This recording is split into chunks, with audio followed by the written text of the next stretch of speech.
Olá, seja bem-vindo ao canal HP Akhenaton. Meu nome é Carlos. Vamos aí hoje para mais um tema sobre os arquétipos, poder pessoal e desenvolvimento, do magnetismo. E para começar, eu queria falar com vocês sobre a forma de Hiranyakashipu. Hiranyakashipu é uma história antiga de um demônio que queria tomar a posição de Deus, a posição divina. Isso é uma lenda dos Vedas, uma lenda antiga do hinduísmo. Mas por que Hiranyakashipu é uma coisa importante a se entender? Porque assim, o que demonstra as formas através do conhecimento? Vamos falar um pouco de mitologia hindu para que você compreenda os nossos estudos sobre arquétipos. É tido que a forma de Hiranyakashipu simboliza a arrogância. Hiranyakashipu é o lado arrogante do homem quando ele se torna materialista e ele não se incomoda em acreditar que é eterno. Carlos, por que isso tudo é importante entender? Porque os sábios antigos representaram muitas coisas e conhecimentos através de formas. Assim como Hiranyakashipu é o símbolo da nossa arrogância, do nosso lado demoníaco, daquele lado que a gente acredita que é o dono da nossa vida, que somos superiores a muita coisa, a forças aqui na Terra, e a gente sabe que basta uma dor de barriga para fazer a gente sentar no vaso e fazer a gente gemer sem ficar gemendo lá, sem poder sair. E outra coisa também, todo mundo sabe que às vezes um câncer faz a gente pensar diferente. Quantos ateus você conhece? Eu já comentei que há uma teoria de mestres hoje em dia que fala que não existe pessoas... a crença em Deus já se diluiu. Então os homens, em seu ego, em essa autobajulação da forma, da aparência, e a pessoa nem sabe exatamente qual aparência ela está oferecendo no mundo que ela vive. Já falei para a gente tem que saber exatamente que personagem a gente está vivendo e como torná-lo cada vez melhor, um personagem mais perfeito. Porque se a gente não busca uma forma perfeita, Hiranyakashipu é aquele que acaba morrendo nas mãos de Deus. Mas eu já falo um pouco sobre isso. Primeiro eu quero que você compreenda a que níveis chega a nossa arrogância diante do conhecimento. Eu estou nessa batalha aqui há 5 anos, estudando com vocês, abrindo os meus estudos sobre arquétipos, mistérios, poder pessoal, e quase sempre eu não escondo nada. Eu sei que muita gente já até estudou meu material, colocou ele em seus cursos e cobra por isso, mas eu não ligo. Eu sei que quem está interessado em aprender alguma coisa com substância vai ter os seus benefícios. E os benefícios dos outros acabam sendo os meus também. Se uma pessoa que ouviu minha palavra vive de forma feliz e vibra isso, com certeza toda essa energia chega até mim. Assim como também toda a energia desafiadora de Deus, da espiritualidade, também chega até a espiritualidade. E hoje eu quero falar muito como você deve tomar cuidado com aquilo que você vibra, com aquilo que você transmite. Porque Hiranyakashipu, ele considerava que poderia se tornar invencível e vencer Deus com seus poderes. Começou a sentir, começou a testar, começou a ver. É como um grande, ou qualquer ser humano aqui que chega num nível de poder pessoal, de radiação.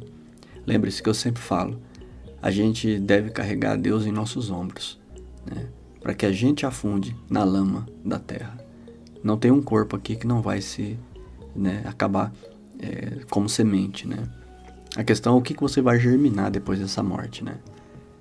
Outra coisa que eu sempre desafio vocês e provoco a você é entender que você vive num mundo multidimensional. Ou seja, é por isso que as teorias das milhares de possibilidades podem se tornar realidade. Porque elas estão aí. E um mundo se funde no outro sem a gente perceber. Porém, todo aquele que está em estado de Hiranyakashipu, em estado de arrogância, de prepotência, de se julgar dono da sua própria vida, de se julgar eterno, não sabe trabalhar com o personagem. Se identifica com esse personagem, acreditando que vai ser sempre este personagem, e é por isso que a gente não consegue trabalhar de uma forma aqui esse personagem tenha luz, tenha brilho, tenha, vamos dizer assim, a sua excelência em magnetismo, que é a grande meta aqui. Mas um pouquinho da história de Hiranyakashipu. A Hiranyakashipu é casado com uma devota, né? Uma mulher que tem segmentos em Deus, né? Que ela tem, vamos dizer assim, uma tendência espiritual muito forte. E na época que ela está grávida, ela vai ouvir a história de Narada Muni, né? Que é na época um profeta hindu que está muito importante nos Vedas, né? E ela vai, se senta e começa a ouvir a pregação, né, desse mestre. E conforme ela está falando, Pralada, né, que seria seu filho no futuro, está dentro da barriga. E a lenda diz que ele começa a escutar a história, né, que esse mestre passa. Então, ali, durante as horas que se passaram, né, enquanto ele ouvia, a luz despertou, né, dentro de Narada. Né? Então, ele começa de Pralada, desculpa, né, dentro de Pralada, né, que está dentro do ventre. Quando ele nasce, ele já nasce totalmente voltado à vida espiritual. E aí seu pai quer torná-lo tão demoníaco quanto ele, né? Parece muito aqueles pais que querem fazer de seus filhos grandes homens de negócio, né? E fazem de tudo para que o filho se torne uma águia, né? Imponente, né? Capaz de resolver grandes problemas. Mas Narada vai crescendo, né? Pralada vai crescendo e vai desenvolvendo habilidades espirituais, né? Ele não está nem aí com os negócios do pai, ele não está nem aí se ligando aos reinos, né? Que o pai é um grande rei, né? E aí ele vai se desligando e o pai vai ficando cada vez mais furioso, né? E porque na verdade o pai, né, dele, que é Hiranyakashipu, o demônio, ele quer enfrentar Deus, né? Ele quer provar que o homem e os seres vivem sem Deus e que toda a criação pode ser mantida pelos homens, né? Então, assim, na mitologia, tudo isso vai sendo pintado, né? Tudo isso vai sendo moldado, sendo formado arquétipos com composições.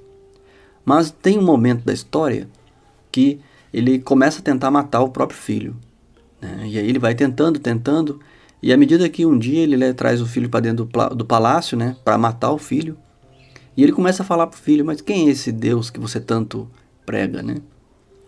Sei que em dado momento o pai pega e fala, então o seu Deus está em tudo. E Pralada, né, como ainda criança, fala assim, Deus está em tudo. Ele falou, então está dentro desta pilastra de concreto que está aqui? E Pralada fala, sim, pai, está dentro dessa pilastra. Então Hiranyakashipu nesse momento dá uma grande gargalhada e pega a espada e arremessa a espada com toda a sua força no pilar. E no momento que a espada bate no pilar, é tido que há um grande estrondo, como se vários trovões, né, e relâmpagos disparassem ao mesmo tempo. Então dentro do palácio se escuta aquele barulho ensurdecedor que assusta todos os demônios que estão ali. Inclusive Hiranyakashipu fica extremamente impressionado com aquilo. Mas ainda não impressionado, né, porque Hiranyakashipu era um homem muito mau. Aí, de repente, quando olham dentro do saguão, está a forma de Deus, né? Aí que parece o arquétipo de Nisimhadeva, né? Nisimhadeva seria a forma de Deus com o corpo de homem, né? Porém a cabeça de leão. Olha que arquétipo interessante, né? Tem o corpo de um homem e a força, né? A mentalidade de um rei, né? De um leão. E é tido que a história começa a ser uma grande luta, né? Hiranyakashipu tenta matar, né, Nisimhadeva, né, que é a forma de leão. Porém, esse leão cata o demônio, né, se senta no trono dele, enquanto Hiranyakashipu ainda grita, né, coloca ele em seu colo deitado, né, e abre na frente de todo mundo o ventre, o estômago, né, de Hiranyakashipu. E aí ele pega e arranca as tripas para fora e coloca em volta do próprio pescoço, né. Então é uma história que para quem olha assim parece aterrorizante, né? Mas o que acontece? E Nisimhadeva é tido como um dos arquétipos na Índia, né? Para uma legião de seguidores, numa representação divina que no momento do perigo, no momento mais desafiador da sua vida, Deus se manifesta de alguma forma. Vai muito de acordo com os nossos conhecimentos que a gente tem falado aqui, né? Então, é tido que assim, quando se abre o ser, né, é tido que assim mostra que o tanto tão humano que era o demônio Hiranyakashipu. Porque o primeiro passo dessa história, o simbolismo, né, arquetípico, né, é que todos os grandes homens, seja qual for nesse planeta, vai ao banheiro. E que todos, quando ele abre Nrsimhadeva no meio e arranca as tripas, mostra para todo mundo, olha, ele é só um homem, né? Ele não é uma entidade impenetrável, né? Insondável. Não, ele é um homem. E aí na frente de todo mundo ele estraçalha, né? Aquele rei e pega suas tripas e enrola no próprio pescoço como se fosse uma guirlanda, né? E então aí naquele momento todos os demônios vê a realidade, que é aquela coisa quando quebra do ser humano, e vê que ele é um ser mortal. Mas a mortalidade ela é mal vista hoje em dia, quando você se lembra que nós somos mortais.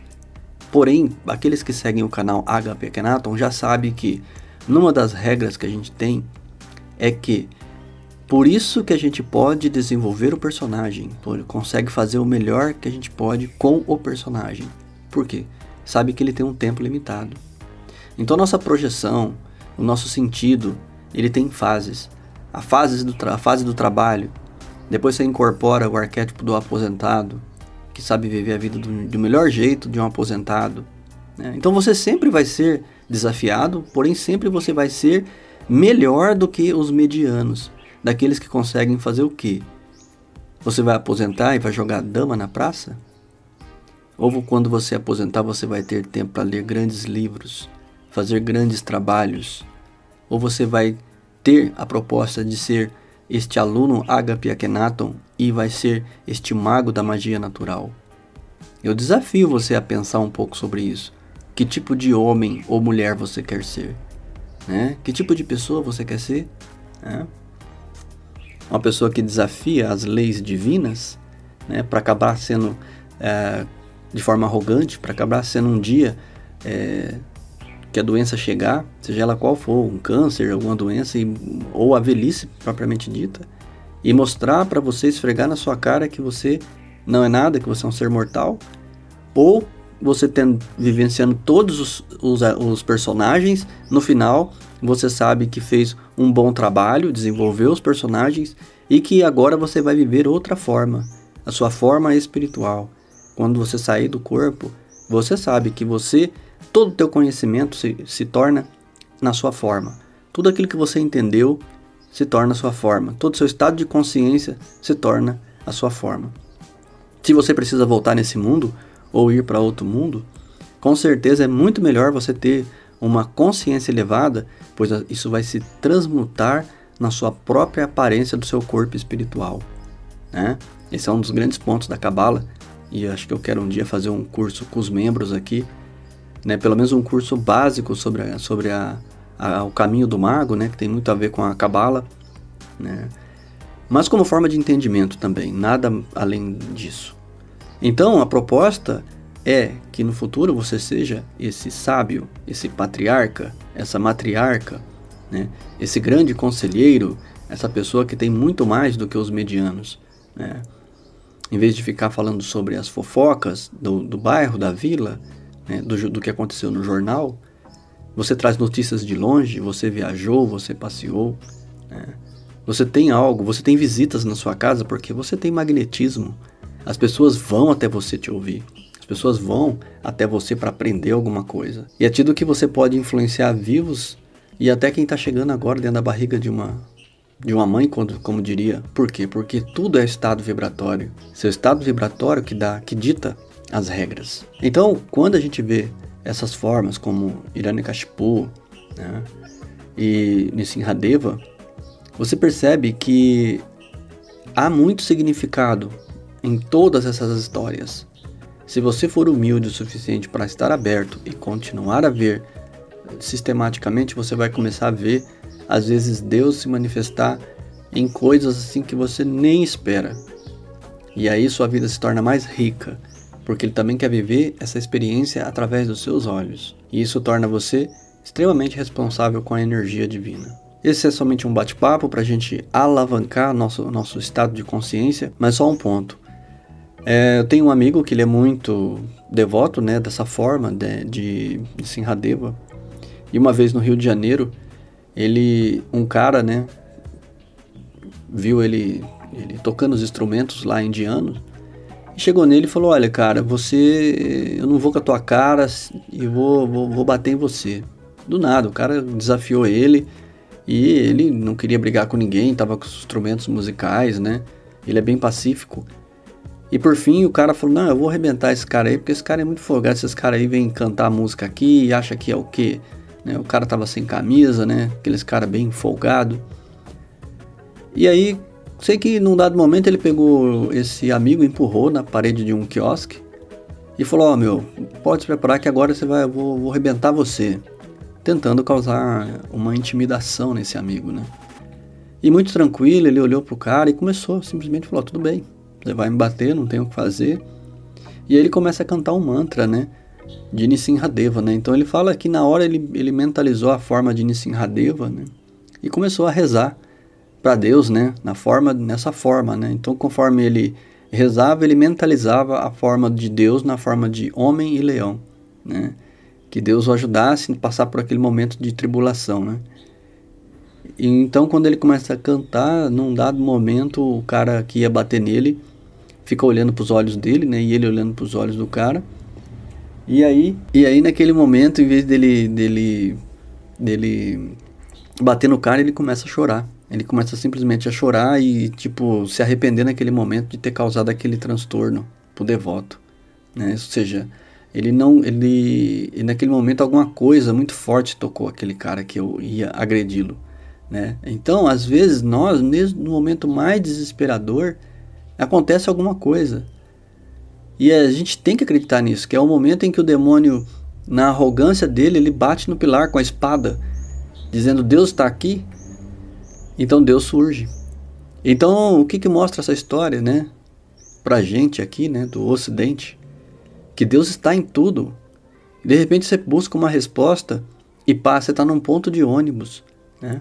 E vem às vezes um ônibus com a palavra escrita ali de um dos bairros que se encaixa ali com justamente o que você estava pensando. E se você tem aquela sensibilidade para ver, naquele momento você abre, né? Descortina todo um evento na sua mente e faz com que traga solução, às vezes, para grandes problemas que você tem. Ou até para um negócio, alguma coisa, dá um insight, uma ideia. Às vezes você precisa, naquele momento, daquilo, de ideias para abrir um negócio, para sobreviver, para vencer, para ficar rico. Não há limites para Deus. Não há limites. E a história mostra isso, né? Que quando o demônio bate no pilar, né? E assim acontece com a gente. Às vezes as pessoas testam, né? Às vezes tem gente que manda a gente embora só porque não vai com a cara e põe Deus para testar, né? Na vida do outro, né? Mas nós temos um supremo controlador, né? Onipresente, superior a nós. E ele está em todo lugar, né? Está dentro daquele pilar da história, está dentro desse celular que você está falando agora, das minhas palavras, né? Dos seus ouvidos, de quando você falar. O observador, a testemunha, está aí, dentro de você, dentro de todos nós, né? Espero poder ter contribuído. Se alguma coisa tocou seu coração, faça um comentário aqui, né? Se alguma coisa, né, te chamou a atenção, agradeço sua presença, serenidade profunda em seu coração, e eu me torno você.